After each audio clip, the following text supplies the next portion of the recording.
வணக்கம் மக்களே, நீங்கள் பாரு கேட்குறது மொக்க கம்பெனி. நாங்கள் ஹோஸ்ட் மேடம் படம் இப்போதைக்கு ஓடிடியில் ரிலீஸ் ஆகிருக்கு. தேட்டரில் நக்கிட்டு போன அந்த படம் ஓடிடிலையாச்சும் ஒரு படமா அப்படின்னு நீங்கள் நினச்சிருப்பீங்க. நினைப்பு தூக்கி குப்பையில் போடுங்க. ஏன்னா அந்த படம் ஆல்ரெடி அந்த இடத்துல தான் இருக்குது. குப்பையில் போட வேண்டிய படம் தான். திரும்ப வேலை மெனக்கெட்டு இந்த படத்தை உட்காந்து பார்த்தேனே, பார்க்கும்போதே மசாலாலாம் ரெடி பண்ணி தான் வச்சுருக்கேன். வரவில் போட்டு விட்டுருவோமா? இந்த படம் பார்க்காதவங்களுக்கு ஸ்பாயிலர் அலர்ட், தயவு செஞ்சு பார்த்துறாதீங்க. வீடியோ ஆரம்பிச்சிடும். படத்தோட ஓப்பனிங் 1997 அமேசான் காடுகள் இந்த பக்கம் மேடம் வெப்போட அம்மா வந்து பார்த்தீங்கன்னா ஒரு வித்தியாசமான ஸ்பைடரை அனலைஸ் பண்ணுறதுக்காக வந்திருக்காங்க. காரணம், அவங்க வயிற்றுக்குள்ளே இருக்க நம்ம மேடம் வெப்புக்கு ஒரு சின்ன நோய் இருக்கு. அந்த நோயை இந்த ஸ்பைடரோட வேணாமல் வச்சு தான் சரி பண்ண முடியும். அவங்க பிள்ளைக்கு மட்டும் இல்லை, இந்த உலகத்தில் நிறைய பேருக்கு அந்த நோய் இருக்குது. அந்த காரணத்தினால இதை வச்சு ஒரு ஜென்ரேஷனே க்யூர் பண்ணிடலாம் அப்படிங்கிற டாப்பிக்கில் அந்த ஸ்பைடரை பற்றி ரிசர்ச் பண்ண தான் வந்திருப்பாங்க. அவங்க கூடவே எசிகல் சிம்ஸ் இருப்பாப்ல. இவருக்கும் அந்த ஸ்பைடர் பவர்ஸ் தேவை. பட் எதுக்கு தேவைன்னு அவருக்கும் தெரியல, எனக்கும் தெரியல. படத்தில் ஒரே ஒரு இடத்துல மட்டும் சின்ன வயசில் நான் சோறு இல்லாமல் தவிக்கும் போது எனக்கு யாராவது ஹெல்ப் பண்ணாங்களா அப்படிங்கிற மாதிரி ஒரு டைலாக் மட்டும் கேட்டிருப்பாரு. இந்த டைலாக் வச்சு நீங்கள் வில்லன் மோட்டிவோ புரிஞ்சுக்கணுங்க. அதாவது என் சின்ன வயசாக இருக்கும்போது யாரும் எனக்கு உதவி செய்யலை, அதனால நான் உதவி செய்ய மாட்டேங்கிற மாதிரி ஒரு கெட்டவனாக தான் காமிக்க ட்ரை பண்ணியிருக்காங்க. இவருக்கு அந்த ஸ்பைடர் கடிச்சு பவர் வரதுக்கு முன்னாடி இன்னொரு ஸ்பெஷல் பவர் இருக்குது. வாயை திறக்காமலே பேச முடியும். இந்த dialogue கேட்கலுங்களேன். I agreed to provide security for you because I thought you were close to finding the spot. அப்படியே அவர் வாயை நோட் பண்ணுங்க. வாயை ஒரு இன்ச்சு கூட அவர் நகத்தில், ஆனால் பேசுகிறாரு. அவர் டெலிபத்திக்கலா ஃபோர்த்து வாலை தாண்டி நம்ம கூட பேசிட்டு இருக்காருங்க. அதுதான் உங்களுக்கு புரியல. அது உண்மையிலேயே சோனி பிளான் பண்ணி எடுத்திருக்காங்க. எசிகல் சிம்ஸோட அந்த ஸ்பெஷல் பவர் நம்மளுக்கு தெரியாமல் போயிடுச்சு. புரியுதா? ஸ்பைடர் கிடைச்ச உடனே நான் தான் வில்ல அப்படின்னு சொல்லிட்டே அவர் ஓட்ராப்பில் அந்த ஸ்பைடர் கையில் வாங்கிட்டு அந்த இடத்துல அடிபட்டு விழுந்து கிடந்த நம்ம கேசி வெப்போட அம்மா வந்து பார்த்தீங்கன்னா லாஸ் அரானாஸ் அப்படின்னு சொல்லப்படுற அந்த காட்டுவாசி மக்கள் காப்பாற்றுறாங்க. அவங்களுக்கும் ஸ்பைடர் கடிச்சு இந்த மாதிரி பவர்ஸ்லாம் இருக்கும். கீழே விழுந்து கிடந்த இந்த பிரெக்னன்ட் மூமெண்ட்டை காப்பாற்ற வந்த அவங்க ஏன் அந்த பக்கம் அந்த ஸ்பைடரோட ஓடிட்டு இருந்த அந்த எசிகல் சிம்ஸை பிடிக்கல? கடவுளுக்கு தான் வெளிச்சம். இந்த இடத்துல ஒரு வித்தியாசமான டெலிவரி பார்த்து எப்படியோ அந்த கேசி வெப்பை வெளில எடுத்துடுறாங்க. ஒரு அமேசிங்கான ஷாட் வந்து பார்த்தீங்கன்னா காமிக்கப்பட்டிருக்கும். தலைகீழாக இருக்கக்கூடிய அந்த ஸ்பைடர்மேன் வந்து அப்படியே ஒரு ரொட்டேட்டிங் ஷாட் போய் அப்படியே அந்த குழந்தை கேசி வெப் மேலே ஃபோக்கஸை போட்டிருப்பாங்க. ஒரு நல்ல ஷாட்டாக இருக்குல்ல. கேமரா அப்படியே சுத்த விட்டு எடுக்கிற அந்த ஷாட். படத்தை எடுக்கிற டேரக்டருக்கு இந்த ஒரே ஒரு ஷாட் மட்டும் தான் தெரியும் போல. ஸ்பைடர்மேன் ஸ்பைடர் உமன் சொல்லி காட்டுற எல்லா சீக்வன்ஸும் எல்லா ஷாட்லையுமே இந்த மாதிரி கேமராவை சுத்த விட்டு விளையாடிட்டு இருக்காங்க. அடுத்த லைன் தெரிலனா அப்புறம் கட் பண்ணுன்னு சொல்லி இந்த ஆங்கிளை தவிர்த்து வேற எதுவுமே தெரிலனா அப்படியே கட் பண்ணிட்டு போகிறத விட்டுட்டு கேமராவை சுற்றி விளையாடிருக்காங்க. பார்த்தீங்களா? இந்த இடத்துல ஸ்பைடர் வந்து பார்த்தீங்கன்னா ப்ரெக்னெண்ட்டாக இருக்க அவங்க அம்மாவை கடிச்சு அந்த பவர் டேரெக்டாக கேசி வெப்புக்குள்ளே போகிற மாதிரி தான் காமிச்சிருப்பாங்க. ஸோ லாஸ் அரானாஸாக இருக்க இவங்க என்ன பண்ணியிருக்கணும்? அந்த குழந்தையை எடுத்து வளர்த்து உன்னுடைய பவர்ஸ் இதாமா, இதை மாதிரி நீ கண்ட்ரோல் பண்ணணும் அப்படின்னு சொல்லி தானே வளர்த்துருக்கணும். அதை விட்டுட்டு கவலைப்படாத, அமேசான் காடுகள்லேருந்து அமேசான் பிரைம் மூலியமாக இங்கேருந்து அவளை நான் நியூயார்க்கு அனுப்புகிறேன். அதாவது பெருலேருந்து இவங்க நியூயார்க்கு அனுப்புகிறாங்க. அந்த சிட்டிக்கு அனுப்பி அங்கே அவள் வளர்ந்துட்டு அவளை பற்றி எல்லா விஷயங்களும் தெரிஞ்சுக்கிட்டு அவளே இங்கே வருவா. அதுக்கு பேசாமல் அவள் இங்கேயே வளர்ந்துருக்கலாமேடா. என்னத்தான் சொல்கிறது? இல்லை இவனாச்சு ஒன்றா சேர்ந்து அந்த இடத்துக்கு போய் இந்த மேடம் இப்போ வளர்த்து அந்த பவர்ஸ்லாம் என்னென்னு சொல்லியாவது கொடுத்துட்டு வந்திருக்கலாம். அட போங்கடா. இந்த சமயத்தில் அந்த ஸ்பைடர் எடுத்து ஓடனா பார்த்தீங்களா, அவன் ஒரு பொண்ணு உஷார் பண்ணுற மாதிரி ஒரு சீக்வன்ஸை காமிச்சிருப்பாங்க. FBI ஏஜென்ட் போல. எதுக்கு உஷார் பண்ணாங்க ஃபர்ஸ்ட் நம்மளுக்கு தெரியாது. பட் அவனுக்கு ஒரு கெட்ட கனவு வருது. அந்த கனவுல தான் நம்ம ஜூலியா, ஆனியா கரசான், மேட்டி இவங்க 3 பேருமே ஒன்றா சேர்ந்து ஸ்பைடர் உமனாக மாறி நம்ம எசிகல் சிம்ஸை மேலேருந்து கீழே தள்ளி விட்டு கொள்கிற மாதிரி சீக்வன்ஸ் காமிக்கப்பட்டிருக்கு. ஸோ ஃபியூச்சரில் இவங்க 3 பேருமே ஸ்பைடர் உமனாக மாறி ஏதோ ஒரு காரணத்தில் நம்ம எசிகல் சிம்ஸை கொள்கிறாங்க. என்ன காரணம் யாருக்கும் தெரியல. எசிகல் சிம்ஸுக்காவது தெரியுமா நீங்கள் கேட்டிங்கன்னா அது வாய்ப்பு கம்மி தாங்க. ஏன்னா அந்த மனுஷன் இந்த படத்தில் என்ன தான் பண்ணிட்டு இருக்காரு? எதுக்காகடா நீ வில்லனாக இருக்க? என்னடா சம்பவம் பண்ணிட்டு இருக்க? அண்டர் கிரவுண்ட் மாஃபியா ஏதாவது வச்சுட்டு இருக்கியா? ஸ்பைடர் மேனாம வச்சு மெடிக்கல் மாஃபியா ரன் பண்ணிட்டு இருக்கியா? மேயருக்கு நிற்கிறியா? இல்லை ஸ்பைடர் மேன்ஸாக தேடி கொண்டுட்டு இருக்கியா? என்ன பிரச்சனை? நீ என்ன தான் பண்ணிட்டு இருக்க? உன்னை எதுக்குடா 3 பேருமே கொல்ல வரணும்னு சொல்லி அந்த காரணத்தையும் முதல்ல அவங்க சொல்லங்க. ஆனால் அவங்க என்ன கொல்ல வருவாங்க. அவங்க என்ன கொல்ல வரதுக்கு முன்னாடி நான் அவங்கள போட்டு தள்ளிடுறேன் அப்படின்னு சொல்லி இப்போதைக்கு FBI கிட்ட இருக்க அந்த அட்வான்ஸ்டு ஃபேஸ் ஸ்கேனரை ஆக்டிவேட் பண்ணுறதுக்காக தான் இந்த FBI ஏஜென்ட் கூட அவன் கடலை போடுற மாதிரி காமிக்கப்பட்டிருக்கேன். இதுக்கு நீ அந்த பொண்ணை கடத்திட்டு வந்திருக்கலாமேடா. பார்த்தா பத்தாதா? ஒன்றும் செய்யாமலையாச்சும் விட்டுருக்கலாம். பட் எப்படியோ அந்த அட்வான்ஸ் ஸ்கேனர் வந்து பார்த்தீங்கன்னா இவங்ககிட்ட கிடச்சிருச்சு. ஸோ அந்த ஸ்கேனரில் இப்போதைக்கு அந்த பொண்ணுங்க என்ன மாதிரி இருக்காங்க, அதாவது ஃப்யூச்சரில் கனவுல போட்டு தள்ளின அந்த கேரக்டர்ஸை அப்படியே இவர் அச்சஸெல்லாம் ஃபோட்டோ ரியலிஸ்டிக்காக வரைஞ்சி அதை இந்த FBI ஸ்கேனரில் போட்டு அவங்களுடைய மாஸ்க் எல்லாத்தையுமே ரிமூவ் பண்ணி அவங்கள 10 வருஷம் எங்கே காமிச்சு அந்த 10 வருஷம் எங்கான கேரக்டர்ஸ் இப்போதைக்கு எங்கே நடமாடிட்டு இருக்காங்கன்னு சொல்லி தேடிட்டு இருக்காங்க. இதெல்லாமே 2003 நடக்குது. டேய், எங்களெல்லாம் பார்த்தா நான் மென்டல் மாதிரி தெரியுதாடா? இஷ்டத்துக்கு ஏதாவது அடிச்சு விட அவனுங்க நம்புவாங்க. அந்த மாதிரி தான் யோசிச்சு எழுதிருக்காங்க. பார்த்தீங்களா? கனவுல தெரிஞ்ச ஒரு முகத்தை ஞாபகம் வச்சுக்கிறதே கஷ்டம். அதை மாஸ்கோட வரைஞ்சி ஃபோட்டோ ரியலிஸ்டிக்காக அதை 10 வருஷம் எங்கா மாற்றி மாஸ்கை ரிமூவ் பண்ணி அந்த டீனேஜ் கேரக்டர்ஸை கண்டுபிடிக்கிறாங்களாம். சொல்லும் போது எவ்வளோ அப்சர்டாக இருக்குது. பட் இதை யோசிச்சு ஒருத்தன் எழுதியிருக்கான் பார்த்தீங்களா, அவனை சொல்லுங்க. பட் இப்போதைக்கு 3 பேர் இங்கே இருக்க விஷயம் ஆப்வியஸாக அவனுக்கு தெரிய வந்தது. தேட ஆரம்பிச்சிருக்கான். ஆப்போசிட்டில் நம்ம அக்கா வந்து பார்த்தீங்கன்னா எமர்ஜென்சி டிரைவராக இருக்காங்க. எமர்ஜென்சி சுச்சுவேஷனுக்கு இவங்க தான் வந்து பார்த்தீங்கன்னா ஹெல்ப் பண்ணக்கூடிய கேரக்டர்ஸாக வராங்க. அவங்களுக்கு சப்போர்ட்டாக நம்ம பென் பார்க்கர் கேரக்டர் இருக்காப்புல அங்கிள் பென். பட் இவங்க இருக்கிறதும் இல்லாததும் ஒன்று தான். இந்த படத்துக்கு நம்ம பெப்சி தான் வந்து பார்த்தீங்கன்னா ஆட் ப்ரமோஷன் கொடுத்துருக்காங்க. படத்தோட எண்டே ஒரு பெப்சி லோகோவில் தான் நடந்திருக்கும். அது ஒரு பக்கம் இருந்தாலும் இந்த படம் முழுக்கவே நம்ம கேசி வெப் அக்கா கையில் வந்து பார்த்தீங்கன்னா பெப்சி கேன்ஸ் இருக்கும். ஆனால் அந்த கேனை அந்த அக்கா ஒரு சீனில் கூட ஓப்பன் பண்ணியிருக்க மாட்டாங்க. ஒரு முடக்கு கூட அந்த பெப்சிலேருந்து அவங்க ஜூஸ் குடிச்சிருக்க மாட்டாங்க. கேனே ஓப்பன் பண்ணலாம், அப்புறம் எப்படி பெப்சி கொடுப்பாங்க? ஸோ யோசிச்சு பாருங்களேன், அந்த அளவுக்கு தான் ப்ரொமோஷன் நடந்திருக்கு. வேண்டா வெறுப்புக்காக அவங்க மற்றவங்களுக்கு ஹெல்ப் பண்ணுற மாதிரி தான் சீக்வன்ஸே அமைக்கப்பட்டிருக்கும். அந்த வகையில் தெரியத்தனமாக ஒருத்தனுக்கு ஹெல்ப் பண்ண போக அந்த கார் மேலே இருந்து கீழே வரல. இந்த அக்கா தண்ணியை தொட்ட உடனே இவங்களுக்கு பார்த்தீங்கன்னா பவர்ஸ் ஆக்டிவேட் ஆகிடுது. செகண்ட் பவர் திருப்பவும் தண்ணி தொட்ட உடனே தான் ஆக்டிவேட் ஆகுது. இது தெரிஞ்சு தான் முன்னாடி தண்ணியில் தள்ளி விட்டுருக்கலாம் போல. ஒரு வெப்புக்கு நடுவில் இவங்களை இருக்கிற மாதிரி செட் பண்ணியிருப்பாங்க. ஸோ அந்த அனிமேஷன் சீக்வன்ஸ் உண்மையிலே நல்லா தான் இருந்துச்சு. நிஜமான காமிக் புக் மேடம் வெப்பால் இந்த மாதிரி மல்டிவர்சல் லெவலில் இருக்கக்கூடிய அந்த வெப்ஸ் எல்லாத்தையுமே பார்த்தீங்கன்னா ரீச் பண்ண முடியும். அது கூட அவங்களால இன்ட்ராக்ட் பண்ண முடியும். அதை சூப்பராகவே காமிச்சிருந்தாங்க.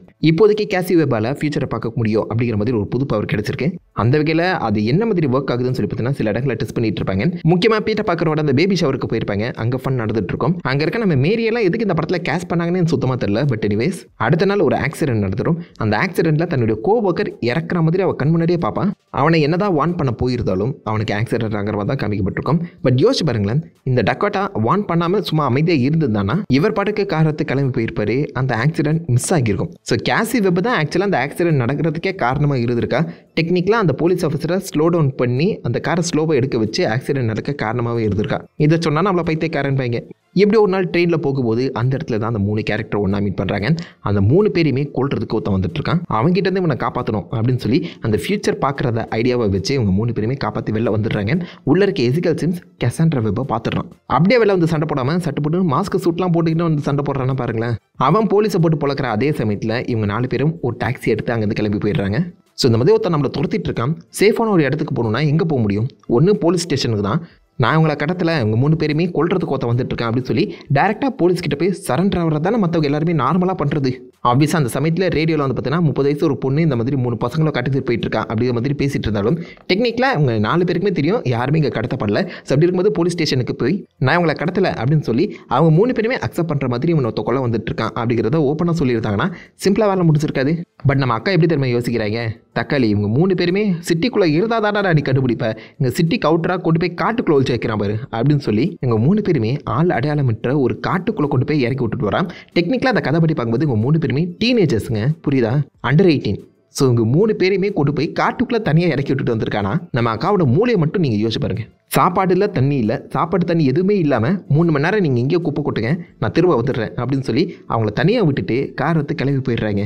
நீனா அவ்வளோ பெரிய அறிவாளியா, அக்காவை முட்டாள்னு சொல்கிற அப்படின்னு நீங்கள் கேட்டிங்கன்னா இந்த ஷாட்டை பாருங்க. காருக்கு முன்னாடி பின்னாடி இருக்க அந்த நம்பர் பிளேட்ஸ் அக்கா கழட்டிட்டு இருக்கான். ஆப்வியஸாக இந்த மாதிரி யாராவது போலீஸ் அந்த பக்கம் போனாங்கன்னா நம்பர் பிளேட்ஸ் வச்சு கண்டுபிடிச்சிடக்கூடாதுன்னு சொல்லி கழட்டிட்டு இருக்கான். நல்ல விஷயம் தானே அப்படின்னு நீங்கள் யோசிக்கிறதுன்னு புரியுது. ஆனால் மண்டை மேலே இருக்க கொண்டையை மறந்துட்டியடா அப்படின்னு சொல்லி இந்த ஷாட்டில் நீங்கள் பாருங்கள், நம்பரை சைட் டோரில் பெயிண்ட் பண்ணி வச்சுருக்கீங்க. 10வது குறைக்கி அந்த டாக்ஸிக்கு மேலே நீங்கள் பார்த்தீங்கன்னா அந்த நம்பர் கொட்டை எழுத்தில் எழுதப்பட்டிருக்கு. ஸோ விச் மீன்ஸ் இந்த நம்பர் பிளேட் கழட்டுறதுல ஒரு மண்ணு யூஸும் கிடையாது. நம்பர் பிளேட் கலட்டி இருந்தால் தான் போலீஸ் அந்த பக்கம் போகும்போது இந்த டாக்ஸி என்ன நம்பர் பிளேட் இல்லாமல் நிற்குது அப்படிங்கிற கன்ஃபியூஷனில் வந்து செக் பண்ண ஆரம்பிப்பாங்க. அந்த அறிவு கூட இல்லை. பட் இப்போதைக்கு அவன் அங்கே கிளம்பி போய் ஸ்பைடர் மாதிரி ஒருத்தர் நடக்கிறான். இதே மாதிரி ஸ்பைடர் சம்மந்தப்பட்ட விஷயங்களை எங்கள் அம்மா வந்து பார்த்தீங்கன்னா ரிசர்ச் பண்ணிட்டு இருந்தாங்க. எசிகல் சிம்ஸும் எங்கள் அம்மா கூட ஒர்க் பண்ணிட்டு இருந்திருக்காங்க. அப்படி பார்க்கும்போது அங்கே பொண்ணாத இன்ஃபர்மேஷன் கிடைக்கும்னு சொல்லி இப்போதைக்கு இந்த 3 பசங்களை சேஃபான ஒரு இடத்துல வைக்கணும்னு சொல்லி அவங்கள தேடி வந்துட்டு இருக்காங்க. இந்த 3 பொண்ணுங்க ரொம்ப பசிக்குது, பக்கத்தில் ஒரு ரெஸ்டாரண்ட் பார்த்துன்னு சொல்லி 1 மணி நேரம் கூட வெயிட் பண்ணாமல் அங்கேருந்து குடுகுடுன்னு கிளம்பி போய் ரெஸ்டாரண்ட்டில் சாப்பிட்றது பத்தாதுன்னு டான்ஸ் ஆடிட்டு இருப்பாங்க. அவங்க மனநிலைமை யோசிச்சு பாருங்களேன். ஏய் இங்கே பாருடி, நம்ம 3 பேரை காலைல ஒருத்த கொலை வந்தான்ல, அவன் இங்கே நம்ம தேடி வந்தா என்ன பண்ணுறது? நம்ம எங்கேயாவது போய் ஒழிஞ்சிக்கலாமா? ஒழிஞ்சிக்கிட்டா அவன் எப்படி நம்மளை கண்டுபிடிப்பான்? நல்ல கேமரா இருக்க இடமா போய் நல்லா குத்தாட்டம் போடுவோம். அப்படின்னா தான் மற்றவங்களோட கண் நம்ம மேலே படம், டக்குன்னு அவன் நம்மளை தேடி வந்து போட்டு தருவான், ஜாலியாக செத்து போகலாம். இப்போ வாடி டான்ஸ் ஆடலாம், போடன பாட்டை அப்படின்னு சொல்லி டான்ஸ் ஆடிட்டு இருக்காங்க. 1/4 கிலோ மூளை இருக்கவங்க கூட இந்த மாதிரி யோசிக்க மாட்டாங்க. ஆனால் இதை கூட மன்னிச்சிருவோண்டா, இந்த இடத்துல ஒருத்தன் 3 பேரை கடத்தியிருக்காங்க அப்படின்னு சொல்லி ஒரு விஷயத்த நியூஸ் பேப்பரில் படித்து அதை ரிப்போர்ட் பண்ணுறான்.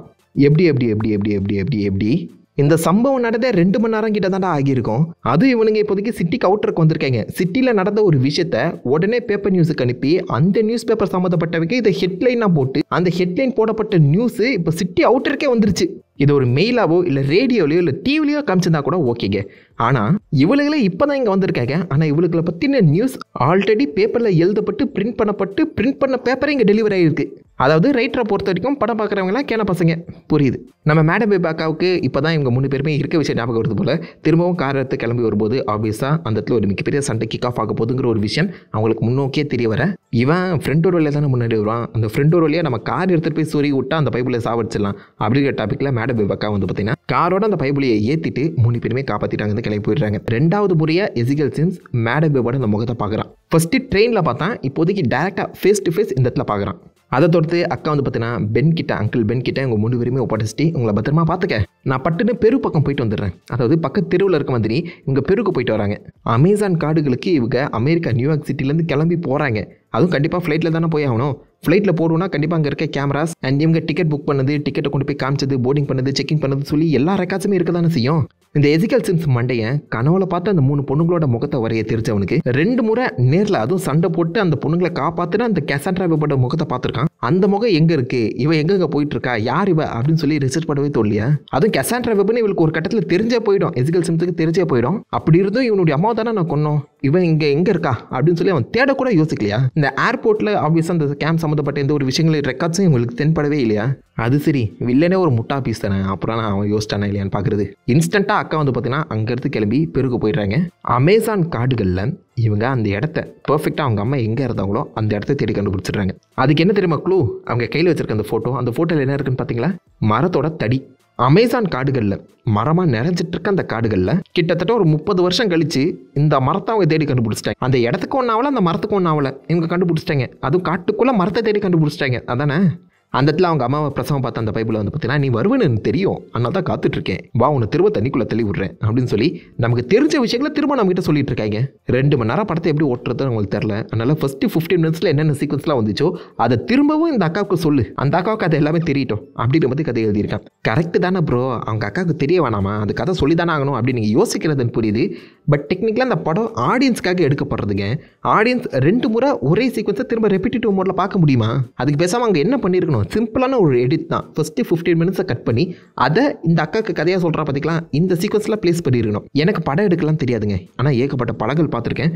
முக்கால்வாசி ஃப்ளாஷ்பேக் சீக்வன்ஸ் இப்படி தான் ப்ளே ஆகும். அந்த ஒரிஜினல் மெயின் கேரக்டருக்கும் ஆடியன்ஸுக்கும் ஒரே சமயத்தில் தான் ஃப்ளாஷ்பேக் ரிவீல் ஆகும். இதுதானே படம் எடுக்கிற நுணுக்கம். எனக்கு தெரியாதுங்க, அகைன் நான் டேரக்டர்லாம் கிடையாது. பட் நிறைய படங்கள் பார்த்தா எனக்கே தெரியும் போது ஒரு டேரக்டர் ஃபிலிம் ஸ்கூலில் போய் கண்டிப்பாக படிச்சிருப்பாங்க. அவங்களுக்கு இந்த அறிவு கூட இல்லையா, இருந்திருந்தால் அந்த படம் ஏன் எடுத்துக்க போகிறாங்க, அதானே அதே தான். அதுவும் with great power come great ரெஸ்பான்சிபிலிட்டிங்கிற அந்த ஒரு டைலாகை குளறுபடி பண்ணி கொலை பண்ணியிருப்பாங்க பார்த்தீங்களா, அதெல்லாம் சத்தியமாக மன்னிக்கவே மாட்டேன்டா ஐயப்பா. உடனே அக்கா திரும்ப அங்கேருந்து கிளம்பி இந்த இடத்துக்கு வந்துடுறாங்க.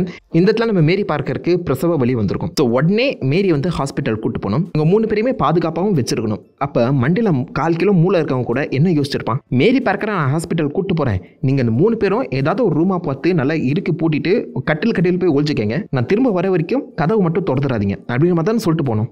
அதானே மூளை இருக்கா, அப்படி தானே யோசிச்சிருப்பான். அதை விட்டுட்டு நீங்கள் எல்லாருமே இங்கே இருந்தீங்கன்னா எப்படி வில்லனை தேடி கண்டுபிடிப்பான், கஷ்டமாயிடாது, வாங்க ஒன்றா போகலாம் கிளைமேக்ஸை நெருங்கிட்டு இருக்கோம் அப்படின்னு சொல்லி கூட்டு போயிடுவாங்க என் காரில். அங்கே இருக்க அந்த 3 பொண்ணுங்களும் சரி மூஞ்சை மறைக்கிற மாதிரி மாஸ்காவது போட்டு போகலாம்ல, அதுவும் கிடையாது, இங்கே தான் நான் இருக்கேன் பாருக்கேன் அப்படின்னு சொல்லி கேமராவை நேராக பார்த்துட்டு இருக்காங்க. என்ன சொல்கிறது, இந்த இடத்துல வந்து நம்ம அக்கா வந்து பார்த்தீங்கன்னா இவளே ஒரு எமர்ஜென்சி ரெஸ்பாண்டர் தான்.